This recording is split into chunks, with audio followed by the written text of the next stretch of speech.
Most people have heard of Captain Scott, who tried to get to the South Pole first. It developed into a race with a guy called Amundsen.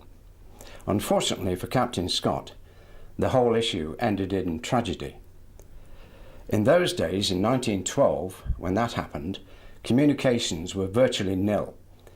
But today, 2013 and onwards, we've got a better system of communications, NASA and the like, and mobile telephones. That allows people to do virtually what they want, anywhere in the world. Basically, anybody can race to the South Pole now, providing you've got the money. I have with me today Harriet Walsh, who is going to race to the South Pole. What's this all about? Hi, John. It's a funny one, and it's almost a question I find really difficult to answer. I have never had a dream since being a child to walk to the South Pole or to race across Antarctica, but I have developed a bit of a need over the last few years to really push myself physically, emotionally, mentally, and without a doubt, getting to the South Pole is going to be one of the biggest challenges I think I'll ever undertake. So why the South Pole?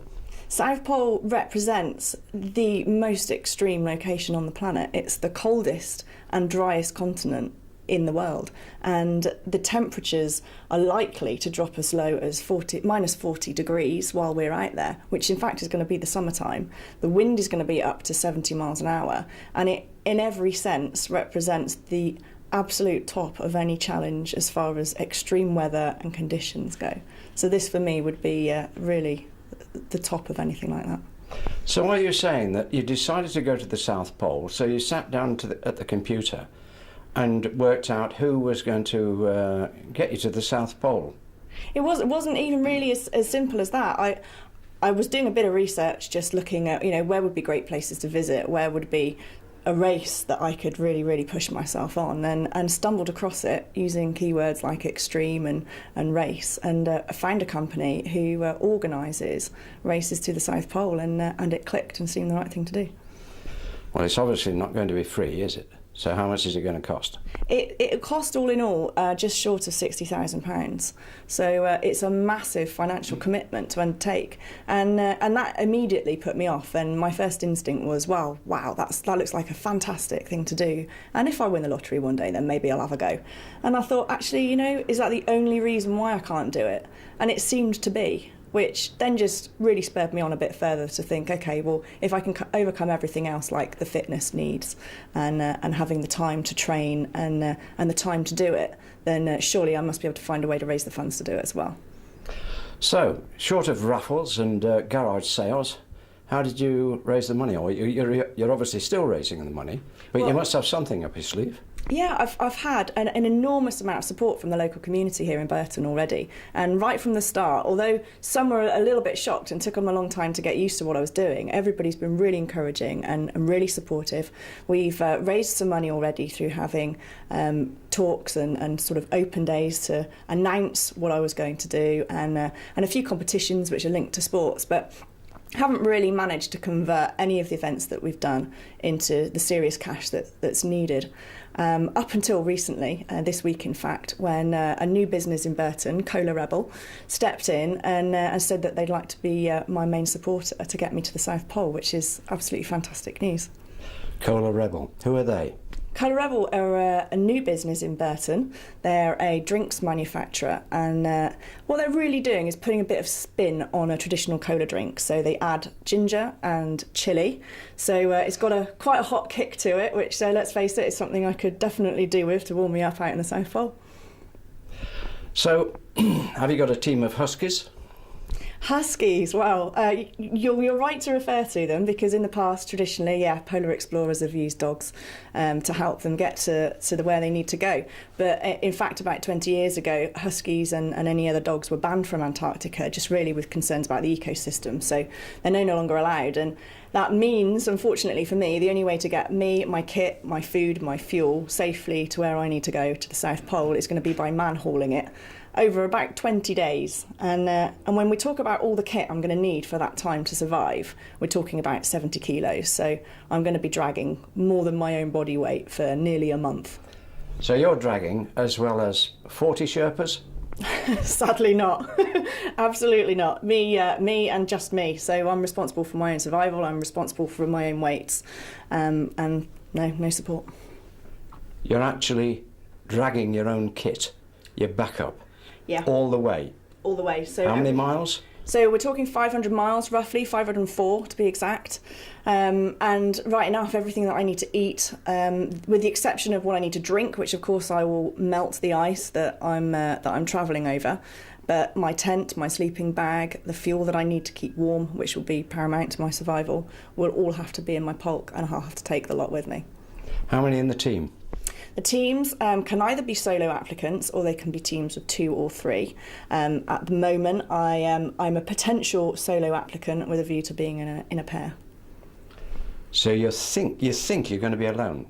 It's a possibility, but in order to do that, I need to prove quite an extensive, really get through a pretty extensive evaluation with the organisers to prove that I'm capable of surviving in polar conditions on my own. In order to do that, I'm going to be taking part in what's called the Black Ice Race, which is in March next year. And that's a 155-mile race across the frozen lake of Baikal in Siberia. So that will be my first test of very similar to polar conditions and see how I survive. Okay, you're going across this lake. Is it going to be the same time period? And how many days are you going to be on the main polar race? Well, the race in Siberia will take around 5 days. It's expected that the race in the South Pole will take more like 20. It will very much depend on how I cope, how my fitness is maintainable. In the South Pole, I'll be faced with the challenge of altitude, which is around 2,800 metres above sea level. So there'll be quite a massive impact to my general fitness when I'm out there. And it could take me anything up to 30 days. If I was to target winning the race, I might have to do it as quickly as 16. And what about if you get lost or anything like that? You've obviously got satellite navigation, have you, or what? Yeah, absolutely. I'll be fully kitted out with GPS systems. I'll need to phone into the race organisers twice a day, firstly to confirm my position so they know where I am at all times, and then secondly to upload a message to people at home who might want to track my progress or listen to a voice blog. So what if you get taken ill?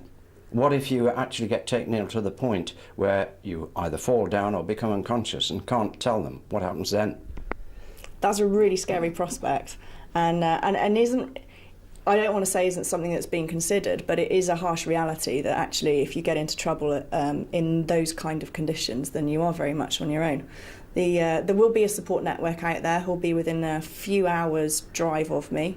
But it's going to have to be down to me to make sure that I'm aware of my own health, I'm aware of my own condition, so that I can flag problems as they occur rather than waiting until it's too late. Now, I've done high altitude skiing with mountains around, which is actually quite helpful. But we're talking quite a flat terrain, although we do know that you're going to have to be hauling that lot over some pretty rugged countryside. But what about the psychological impact of being alone for a fair amount of time? 2 or 3 days? Yeah, absolutely. And in fact, it's well known from anybody who's done an expedition in that region, whether it's the South Pole or the North Pole, in fact, that surprisingly about 90% of whether or not you will succeed is going to be down to how mentally strong you are. So although physical strength is of massive importance to make everything else around you easy, whether or not you can cope with that isolation and that extreme environment and the relentless exercise, 16 hours a day perhaps even on my feet for day after day after day, will become incredibly draining emotionally. So it's something that I definitely need to practice and be aware of. Now, we're assuming that you are going alone, although you may go with somebody else, which would obviously be better. Mm-hmm. But I've got to ask this, are you a loner? Am I a loner? I think I may be after this. Well, how are you going to set yourself up for this sort of impact on your life, on your brain, on your attitude to everything? It's going to have to be practice, and as a hobby, I spend quite a lot of time trail running, and I'm not built for speed, so it just means that generally if I race or if I go running in the peaks, I do spend quite a lot of time on my own. So in very short bursts, it's something that I seem to be able to cope with. To extend that to the enormity of this challenge just means that over time I need to increase my time on my own, my time exerting energy on my own, and I will take part in smaller events and build up my training so that I'm spending 2, 3, 4 days on the bounce, perhaps somewhere on an expedition or on a hike or on a trek where I'm on my own and I'm surviving. Now, usually people have a goal. The goal in this case is the end of the race and whatever prize there would be. I assume there's a prize, is there, or what? Oh, it's just bragging rights. Right, okay. So you've got to give yourself something to aim for, to actually keep you going and drive you along mentally. So what's that going to be? You know what, short term while I'm on the race, I'm guessing I'm going to be so cold and hungry and tired all the time that just getting to the finish is going to be the biggest motivation that I've got. In actual fact, although this started out as being a challenge to get to the pole, whereby being at the pole would be the end of it, as time passes and as I get more involved in the Burton community, it seems to be more of a starting point for what the future holds. And once I'm back from the South Pole, that will then be my turn to come back to the community and pay them back and reward them and thank them for being supportive and helping me get there in the first place. Well, it sounds as if you've thought about this a little. So is there a plan? There is a plan. It is in the early days, and generally speaking, it's about making sure that in the future, anybody in Burton who perhaps wanted to really stretch themselves and achieve something extraordinary, perhaps push themselves to the limit in the way that I'm doing to get to the South Pole, that there's a support network and that there's help for them and advice for them in order to be able to do that. And that's going to be framed in the way of a community charity trust, which I'll be setting up, and that will be the foundation, working with existing charities in Burton to make sure that people can really reach for the stars and actually get there if they want to. Well, obviously that idea is in the embryo stage, but it's obviously firmly planted in your mind. Do you think that you'd be able to pull that together whilst you're waiting to actually go on the race and get something sorted so you could keep moving so there's not a dip after you come back, or what? Yeah, I hope so. It's in early stages at the moment, but things move pretty quickly. Once I've set my mind on something, then developments will happen really quickly. And as I spend the next sort of 18 to 20 months training, a lot of that is again about PR in the local community, and it's about investigating what needs to happen to make things different for other people. Once I get to the South Pole, I'll be 100% focused on that, and as soon as I'm back, I think naturally everything will start moving, and hopefully I can repay the favour. Well, we all wish you well. Obviously, we'd like to, as BTVN, we would like to be in contact with you during the race. Is that possible? It's certainly possible. Every day, as I say, I need to dial in to the organisers, firstly to state my position, but the second call that I have to make is specifically to report on how I'm doing and to leave a message. So although you won't be allowed to get in contact with me, I can definitely make sure that you know how I'm doing and you can track me. And with the age of communications, as I keep saying, you've got the ordinary person just sitting in front of the computer. Could they actually latch into you day by day or week by week and find out what you're doing? Yeah, I really hope so. Everything that I do will be uploaded onto my webpage. It'll also be managed quite closely by the organisers who'll want to make sure that people out there and back home can keep an eye on us. Perhaps there's the opportunity too for me to upload live video footage and have people actually experience what I'm going through from the comfort of their own home, of course. So BTVN then can actually get people to link in when the addresses are known. They're obviously not known at the present moment, but when it gets nearer the time, we can actually start letting people know how to get in, follow you. Yeah?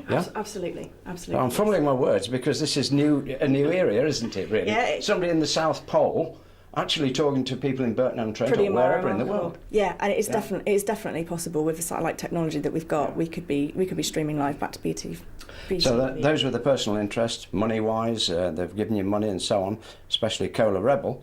They're going to actually know exactly how you're doing. So that's a bit more pressure.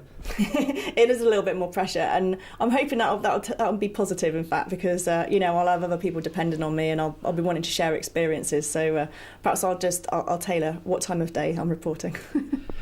Well, having spoken to you for quite a few times, I think you've got what it takes. We wish you well.